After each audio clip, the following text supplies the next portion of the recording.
the Black Girl Business Bar podcast. I'm your host, Khalida Dubose. This podcast is my love letter to all of you, especially you, Black women and women of color. I'm on a mission to help you thrive in your business and your life by bringing you practical advice, tips, and mentorship that will empower you to make bold moves. I want to see you increase your sales, overcome your mindset blocks, and step into your best self as the leader of your business and your life. Today, we are finishing up our series on sales for this month of March. Thank you guys so much for being here with me. Thank you for listening. As a recap, in episodes 35 and 36, we spoke about diagnosing the three main causes for confusion that I see happening in most businesses, either early on or before you've nailed down the foundations. We talked about stopping to really make sure you believe in your offer and how to cultivate stronger belief in episode 37. And then in episode 38, you heard my thoughts and tips around what you should be giving away for free in terms of your coaching or your service, and when you maybe don't want to give away things for free. When is it helpful for the client and you, and when is it not helpful? And so today we are going to wrap up the series and we're going to talk about getting more sales calls booked. So here's a couple notes that I want to share with you before we get started. So if you're the person who's thinking, why do I have to do sales calls? Or if you're calling your calls discovery or clarity calls, I'm talking about that.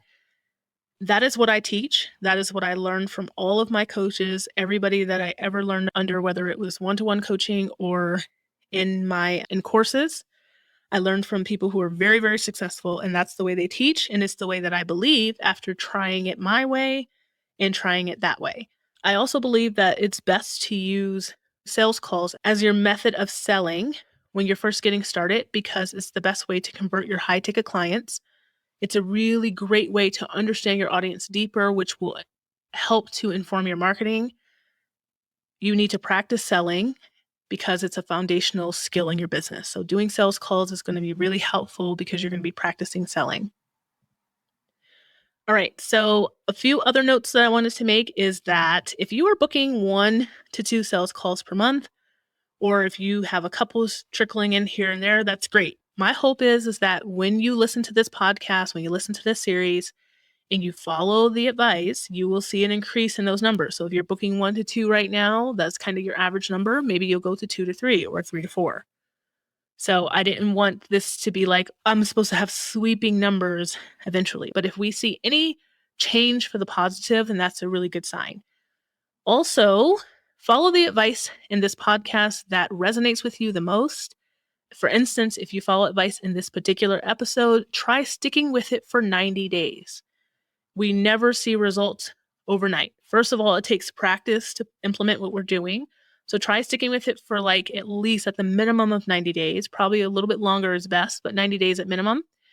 And if you have only implemented some of the stuff that resonated with you, maybe you can go back and implement other parts that didn't resonate with you immediately, especially if you're not seeing the results that you would like.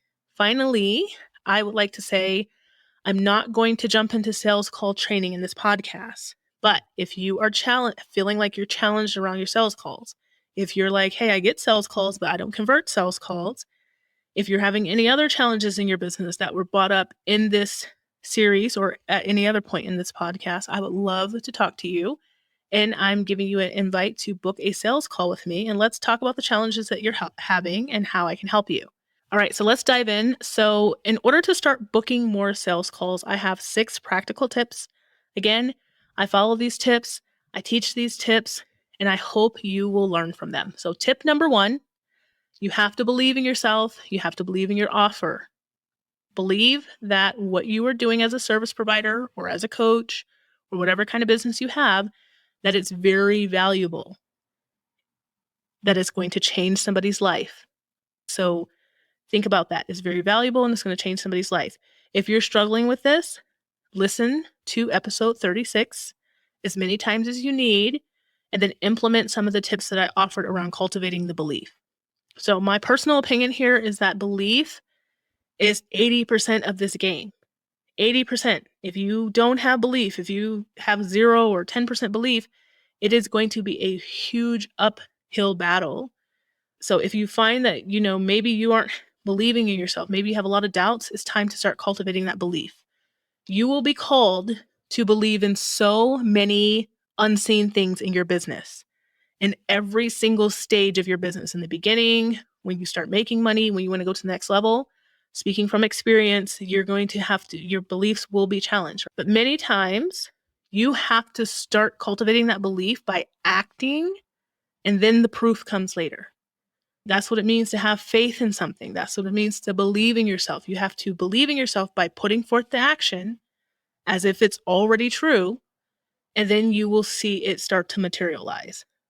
I read a powerful quote the other day, and I'm not sure who to attribute it to, but I do now have it on my second desktop monitor, and it said, "What you believe, you build. What you doubt, you delay." So let me say that again. What you believe, you build. What you doubt, you delay. So if you don't believe in your ability to help people or that your knowledge or expertise is helpful, then you will build something that isn't helpful, or you will show up, not on purpose, but you will show up in a way where you're not really helping people.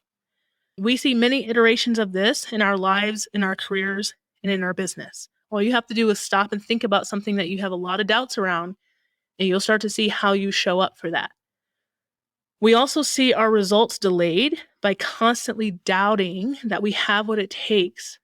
So a lot of times, many of us want to see the 10 steps first before we even take one step. We really want to see the path before we start the journey.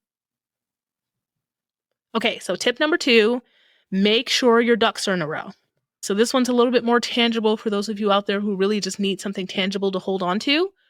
One of the main things that are holding a lot of you back is that you don't have clear systems in place for people to seamlessly work with you. That can cause you a lot of stress, and it can be very fertile ground for mindset spirals. So it's like having your business set up and then setting these little mines out there. These mines pop up when we don't do the things that we need to do. And then all of a sudden, as you walk through your business, it's like you're just getting caught in these snares. So systems don't have to be overpriced, extravagant, these huge automations. I don't even believe in that until you're at that level. I don't use crazy systems in my business yet. And when I'm ready to use a system that I need for the next level, I'll make sure I'm relying on my coaches who already use those to teach me how, so that I stay focused. So the same thing goes for you. I'm talking about just the bare minimum of what you need for things like payment, onboarding, etc.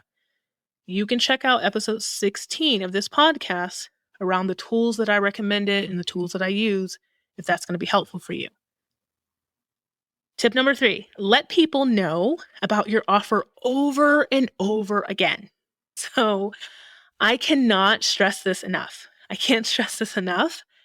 Every person starting out thinks saying the same thing over and over is going to annoy their audience.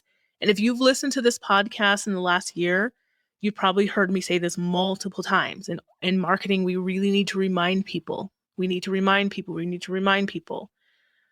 People also, when they're running a business, they think that once they say what they offer so many times, people will just know. And then they never have to say it again. But here's a hint. If you have people asking you what you do, or they're mistakenly giving you a different title than what you've actually identified with, right? So if they're like, "Hey, life coach," and you're not a life coach, then that means that they probably don't know what you do. And you might need to say it more. You don't have to say it in the same exact way.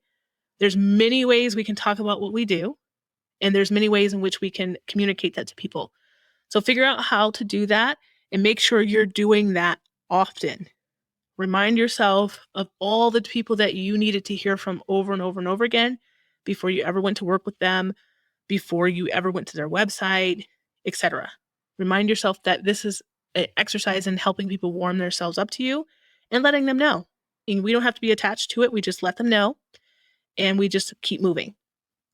So this happens to me in my family a bit. I have a couple siblings who always call me like a life coach. "Well, you're a life coach." And I'm like, "I'm not a life coach, guys. I'm a mindset coach and a business coach." So I'm a business and mindset coach. I focus on that because business is very heavy in mindset. But I don't feel so bad about this because they do not follow me on social media. They're not really on social media. But my relatives who are on social media and who have worked with me know exactly what I do.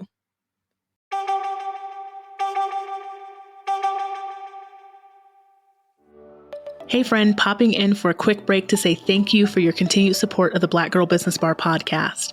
I launched this podcast because I wanted women of color just like you to have a place to go for tips, advice, and mentorship as you build your business, create your legacy, and step into the woman that you've always desired to be. Outside of this podcast, the most powerful way that I help women is through one-to-one coaching. I help women just like you get crystal clear on the foundational principles of marketing, sales, building community, and implementing systems. I've experienced with my own business and the businesses of my clients that once you understand the basics, there's no limit to what you can create and achieve. I invite you to book a sales call with me to see if one-to-one coaching is what your business needs to start seeing steady growth or get to the next level. Check out the show notes for the link to book a call or visit my website at khalidadubose.com and book there. I look forward to speaking to you soon. All right, let's get back to the show.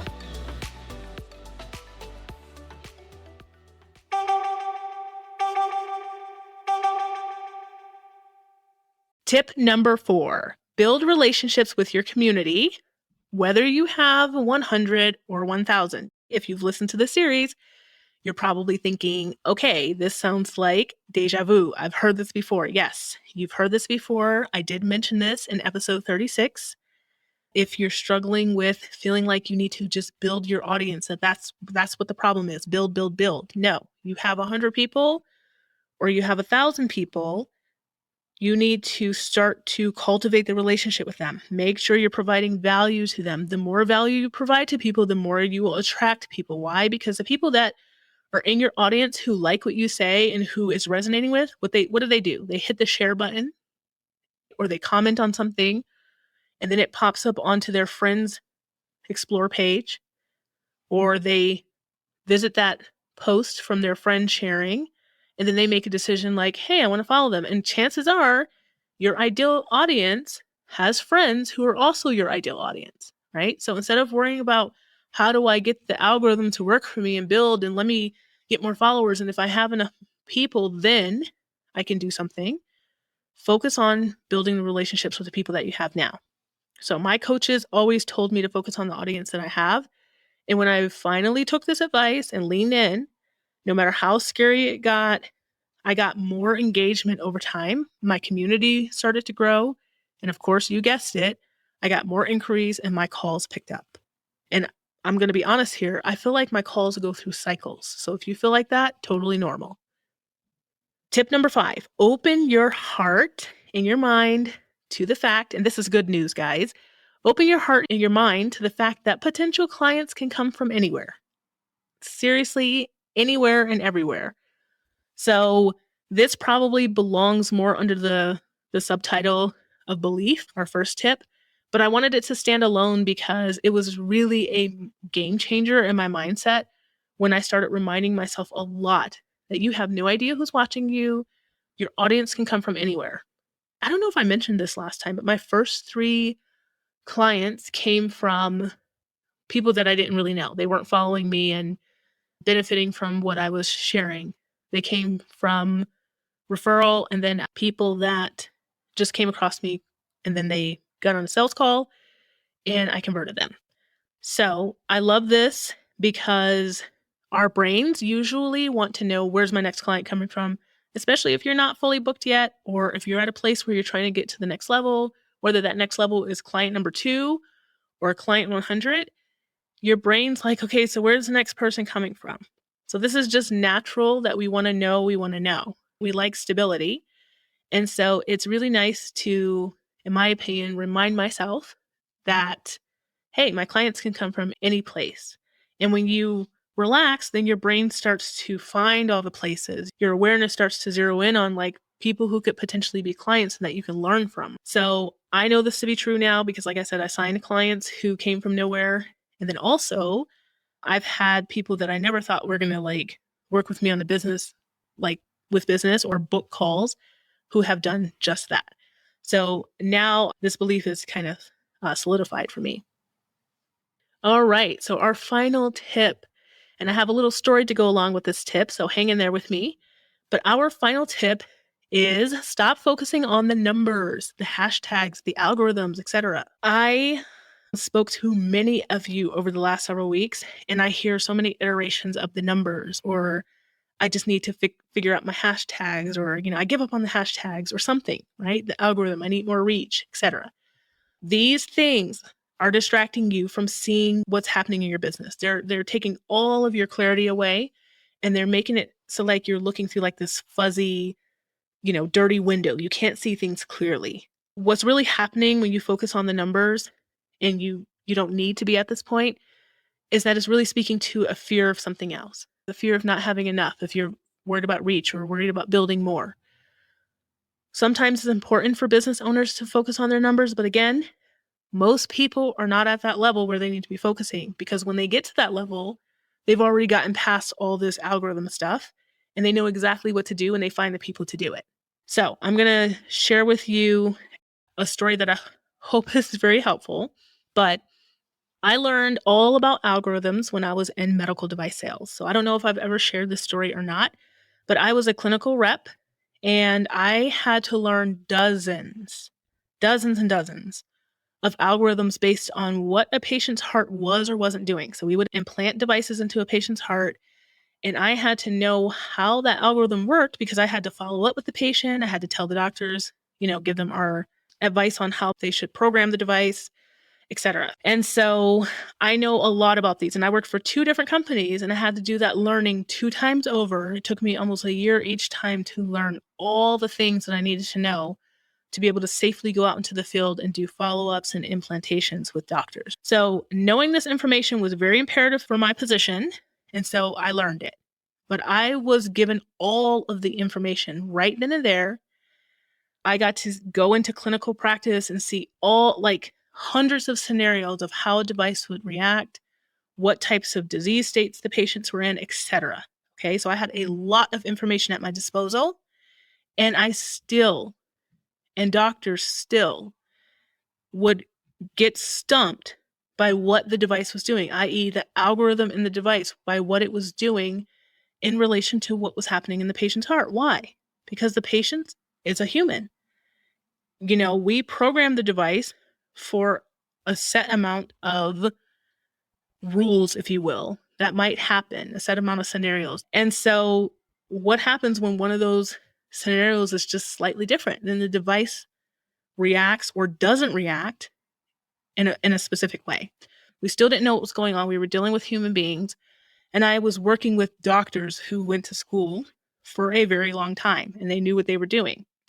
So the thing is that algorithms aren't that great they're pretty good at predicting human behavior, but like I said, there's always going to be something that isn't thought of that we didn't program into the algorithm. If you spend your time trying to beat these algorithms and worry about them, it's just a losing battle. And I'm hoping that this story helps convince you, if you need it, to just stop looking at numbers. They really don't matter.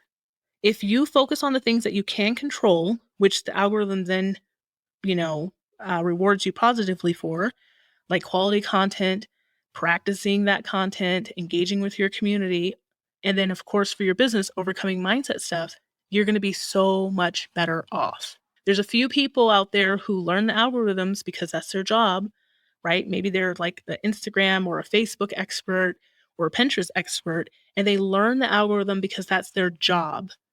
And then we get confused seeing people do their job and think, oh, I'm supposed to focus on that too. No.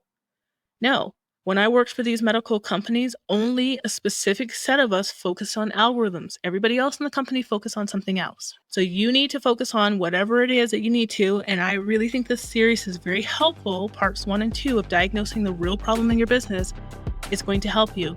And it's not going to be the numbers. But yeah, so those are my 6 tips.